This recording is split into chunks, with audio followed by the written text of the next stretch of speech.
नमस्कार दोस्तों, आप सभी का बहुत बहुत स्वागत है मेरे गार्डन में। तो दोस्तों आप ये देख सकते हैं कि अपराजिता की एक डिफरेंट वैरायटी है जो लाइट पर्पल कलर की है और इसमें डबल पेटल और सिंगल पेटल दोनों ही फ्लावर आते हैं। आप देख ही सकते हैं कि मेरे प्लांट पे कितनी सुंदर फ्लावरिंग हुई है।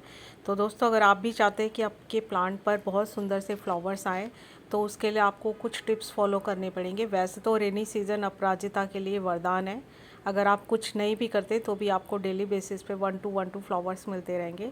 लेकिन क्योंकि जब ये इतना सुंदर हरा भरा प्लांट है तो इसकी थोड़ी सी केयर भी हमें ज़रूर करनी चाहिए ताकि हमें भर भर के फ्लावर्स मिल सके। तो दोस्तों पहला तो यही है कि बारिश के सीज़न में इस प्लांट की आपने अच्छे से, अगर आपके प्लांट पे फ्लावर नहीं आ रहे तो जो इसकी पतली पतली स्टेम्स है आप उनको कट कर दीजिए, उनको प्रून कर दीजिए। और अगर कोई जो प्लांट की इधर उधर बेल बिखरी हुई है तो उसे एक किसी मॉस स्टिक या किसी वुड से या ट्रेलिस बनाकर किसी भी तरीके से इसको एक सहारा दीजिए।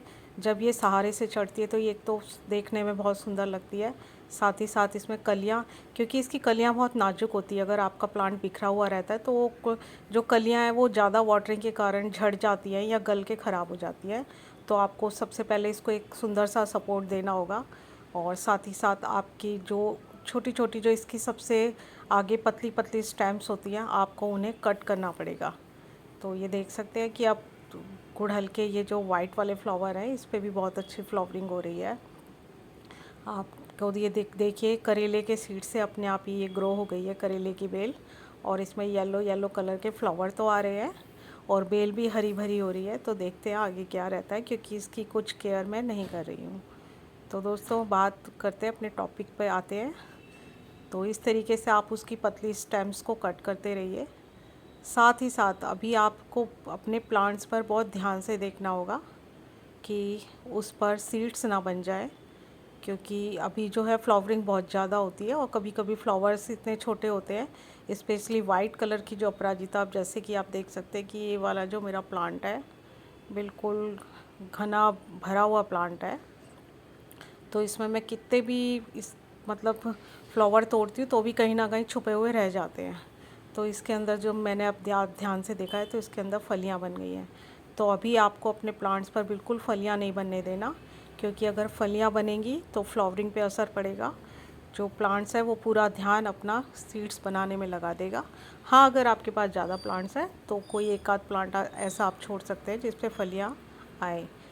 लेकिन अगर आपके पास अभी आपको फ्लावरिंग चाहिए तो अपने प्लांट्स की जो है आप रेगुलर, मैं तो कहूँगी कि पूजा के लिए आप फूल तोड़ लीजिए तो आपको डबल फ़ायदा हो जाएगा। पहले आप उसकी पूजा कीजिए, फिर शाम को सूखे फूलों को आप थोड़ा सा ड्राई कर लीजिए, उसे चाहे आप टी में मिलाकर या ब्लू टी बनाकर पिए कीजिए। तो और इससे हमारा प्लांट्स भी अगले दिन नेक्स्ट डे के लिए अच्छी फ्लावरिंग के लिए रेडी हो जाएगा।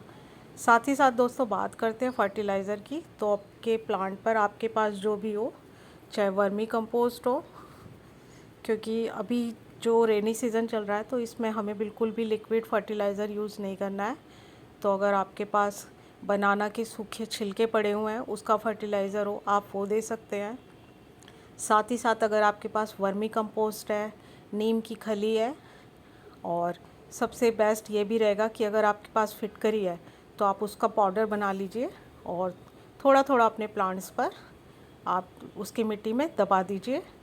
और साथ ही साथ बिना यूज़ की हुई चाय की पत्ती का अगर आप एक एक चम्मच अपने प्लांट पर यूज़ करते हैं तो इससे फ्लावरिंग, जिस प्लांट पे फ्लावर नहीं भी आ रहे होंगे तो चाय पत्ती के यूज़ से, ये मेरा अपना कह सकते हैं पर्सनल एक्सपीरियंस है। क्योंकि बारिश का सीज़न है, हम अपने प्लांट्स के साथ रिस्क नहीं ले सकते, और अगर इस सीज़न में अगर हमें फ्लावर्स नहीं मिले तो फिर इतनी मेहनत करने का फ़ायदा ही नहीं है। अब आप देख रहे हैं कि ये पूरा मतलब जंगल की तरह हो रहा है लेकिन इसमें फ्लावर नहीं है। लेकिन जैसे ही मैं इसे कट कर दूंगी प्लांट को, अगर ज़्यादा घना है तो आप अच्छे से प्रूनिंग कर दीजिए, और अगर आपका प्लांट छोटा है तो उसकी ये जो बारीक बारीक सी होती है इसकी थोड़ी सी हाथ से पिंचिंग कर दीजिए, ट्रिमिंग कर दीजिए। तो बस उससे क्या होगा, नए नए सूट्स भी निकलेंगे और बिल्कुल आपका प्लांट आप देखेंगे कि बर्ड बनाना शुरू कर देगा। तो बस कुछ इस तरीके से आप अपने प्लांट्स की केयर कीजिए। अब ये देखिए इसमें इस तरीके की जो फ्लावर्स रह जाते हैं तो वो फलियाँ भी बन जाती है, और ये फलियाँ भी इससे बिल्कुल पत्तियों से मैच करती है तो देखना भी मतलब ढूंढना भी मुश्किल हो जाता है। लेकिन कोई बात नहीं, मेरे पास वाइट कलर के और भी प्लांट्स हैं, और भी प्लांट्स पे फ्लावर आ रहे हैं, तो मैं एक दो फलियों को छोड़ दूँगी, ताकि अगर किसी को चाहिए होगा तो मैं ये सीड्स शेयर कर दूँगी उनके साथ में। लेकिन अभी अच्छा रहेगा कि आप अपने प्लांट पे फलियाँ ना बनने दें। और सबसे जो इम्पोर्टेंस बात है कि आपको अभी बारिश का सीज़न तो चल रहा है, लेकिन फिर भी इसको आपको ओपन में ही रखना पड़ेगा, और जिससे कि फुल डे की सनलाइट आपके प्लांट को मिले। और जब जब बारिश रुके तो जैसी मिट्टी थोड़ी सी ड्राई होए तो आप इसकी थोड़ी सी गुड़ाई कर दीजिए। अब आप देख सकते हैं कि ये प्लांट मैंने जो बांध रखे हैं, इनकी लुक भी सुंदर लग रही है, और इस पे फ्लावर्स आएंगे, वो दिखाई भी देंगे। ये तो मेरा बैल्कनी में रखा है, अगर मैं इसको धूप में रख दूँ तो इसमें भी बहुत अच्छे से फ्लावरिंग होगी। लेकिन कोई बात नहीं, मेरे पास तो बहुत से प्लांट्स हैं, तो मैंने पूरे घर में, जैसा कि मैंने लास्ट वीडियो में शेयर किया था कि मैंने पूरे घर में अपने अपराजिता के प्लांट्स ग्रो किए हुए हैं। तो यहाँ बैल्कनी में आप देखिए, मैंने इनको पूरी तरीके से कट कर दिया है, और इन्हें धीरे धीरे जब मैं इनको कट करती रहूँगी तो इनकी स्टेम मोटी हो जाएगी। उससे ये भी फ़ायदा होता है कि हमारा प्लांट जो है वो सर्दियों में पूरी तरीके से मुरझाता नहीं है, पूरा डोरमेंसी पे जाके सूखता नहीं है, क्योंकि इसकी स्टेम्स मजबूत हो जाती है। और अगर हम पतला पतला प्लांट को बेल की तरह चढ़ाते हैं तो अभी आगे आने वाले नवंबर के बाद जो सीज़न आएगा तो हमारा प्लांट्स ख़राब भी हो सकता है। तो ये सही समय है, थोड़ी थोड़ी प्रूनिंग कर दीजिए,